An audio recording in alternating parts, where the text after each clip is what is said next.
On today's show, I'm bringing back a returning guest. He was on my show back of February of this year. We're talking about Zen Graphene Solutions Limited. You can find them on the OTC markets under the ticker symbol ZENYF. And if you're up there in Toronto, you can find them on the TSX under the ticker symbol ZEN. And with us today is the CEO of the company going to bring us up to speed, Mr. Dr. Francis Dube. Dr. Dube, welcome back to the show. Thank you, and thank you for inviting me back. It's great to be back. You know, before we get in with the Q&A and everything, give some of my new listeners just a little bit about statement of who you guys are and what you do. So we're a nanomaterials company. We develop nanomaterials, we produce them, and we also innovate with them. Nanomaterials to give people a scope here, and it's sometimes hard for people to really understand what nanomaterials are, but if you look at the thickness of a hair, that's about 1 million layers of graphene, which is the prime material that we use in the nano space. It's an extremely thin material. We can basically work at the atomic layer level with this material, and it enables all kinds of new technologies, new innovations, and it's led to one of our first product that we're going to bring to market here that we'll discuss today, an ink or a coating that can play a big role in the COVID-19 pandemic. Well, you know, as you mentioned, unless you've been under a rock or hiding somewhere on an island,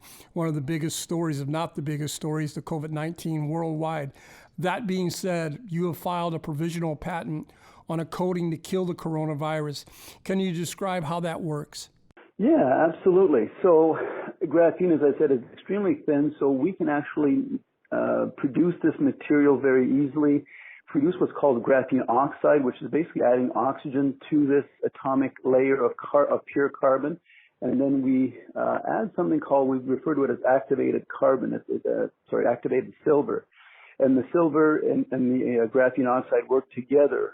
And we've had it tested directly against the COVID-19 in a BSL level 3 lab in Canada, and it had a 99% plus efficacy at killing the COVID-19 virus. So we can take this extremely thin material. So when you look at N95 masks, the openings on those masks are usually about 3 microns. We can add this material to the fabric of the N95 mask. Because this is so thin, we're talking about here, 3 to 5 nanometers in size, that basically 3 orders of magnitude smaller than the pore size of those masks. And now the mask being coated with this coating is now creating a mask that's not only able to trap the coronavirus, which is what the N95 is designed to do, but now has a material on it that when the water droplet that's carrying the virus hits it, it actually enables the silver and the graphene oxide to work to kill the virus on the surface of the mask, so that you're no longer able to touch your mask and contaminate yourself. So it's a really big step forward, we believe, in the fight against COVID-19 here. Well, speaking of steps, if you would, maybe try to take us through the next steps of bringing this coating to market. Yeah, so I'd love to do that. That's what we've been working on for the last 2 weeks. So we announced the patent pending about 2 weeks ago. Since then, we've had a significant number of interest from around the world on this product. It can be applied not only on masks, but on HVAC. Getting this product developed in our facility near Toronto in Canada was key. Now it's to scale up the process, and we've got engineers working on that process right now, scaling that up. We've just also announced that we've doubled our square footage up to 4,000 square feet now. So the process is to manufacture it in we call it an ink, so it's a suspension of ethanol and water that contains the active ingredients of the graphene oxide and the activated silver, which then can be sprayed onto the layers of the mask, usually polypropylene or some other material that's in the mask, and that the ethanol and the water dries off really quickly, and leaving behind just the coating. And that is how we basically can kill the virus. So now we are able to scale up the manufacturing and looking at commercial relationships here. And so you think you'll bring your your product to market when? Before year end is our target here. And then those revenues would fall on the balance sheet on the first quarter of 2021. Correct.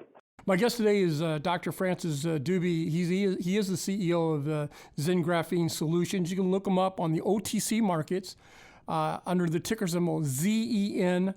If you're up there in Toronto, find him on the TSX under the ticker symbol ZEN.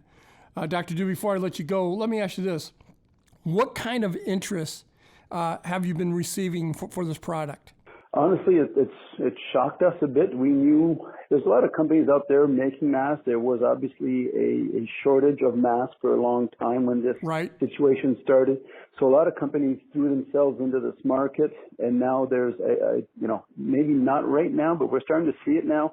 A lot of new productions coming online. I think it won't take too long before we'll have an overabundance of masks. So now we're having companies reaching out to us because not only do they think this can add a great level of safety to their mask, but from a marketing perspective, they see this as something very powerful as well and a way to distinguish themselves from other companies. So we really have had a significant amount of reach out, Canadian, U.S. markets for sure, but some Europe, some Australia, South Africa. So we've had reach outs from around the world for this, most in the mask space, but some of the HVAC manufacturers here. As the science evolves on COVID and we're starting to understand that these droplets that carry the virus can actually go through HVAC systems, the science there is still not clear, but it's looking like this can still go through HVAC systems, especially when you're looking at airplanes and those closed spaces, schools, hospitals. So we're starting to see a little bit of interest from those markets as well. So I think that as we understand the virus better, how it is transmitted, I think we're going to keep seeing a lot of interest from those markets as well. Dr. Dube, before I let you go, what is it that you want my listeners and your stockholders to take away from today's interview? We're probably in the most important part of fighting the pandemic here. We're entering the second wave, I think, almost everywhere around the world.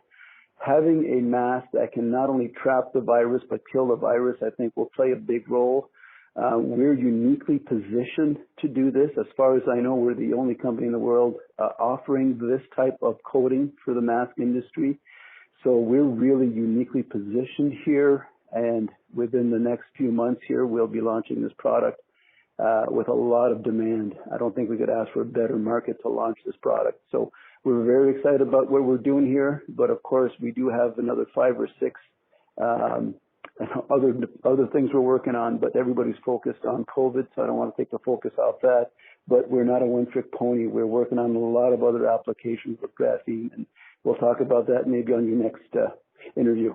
Before I let you go, if people want to get a hold of the mask or buy it, is there a website they can go to in the near future? Yeah, so we do have a web store, so we're working with 1 or 2 companies right now to white label our mask and be able to sell our own mask. So they can probably find them on our own website at some point, but that's, keep looking at our website, zengraphene.com, and when it's available, it'll be up there. Dr. Dube, thank you so much for coming on the show. The only thing I ask is that you not wait 8 months to come back on. Hopefully you'll come back on in 50 or 60 days and give us an update. Lots going on, so I think that'll be a great timeline for us to come back. This program is entirely sponsored and produced by La Jolla Media LLC, which is responsible for the content. The opinions and information provided on this program are for educational and research purposes. Stock Day encourages all listeners of this program to do their due diligence and research when determining investment strategies that will work for them, or to seek the assistance of an investment professional.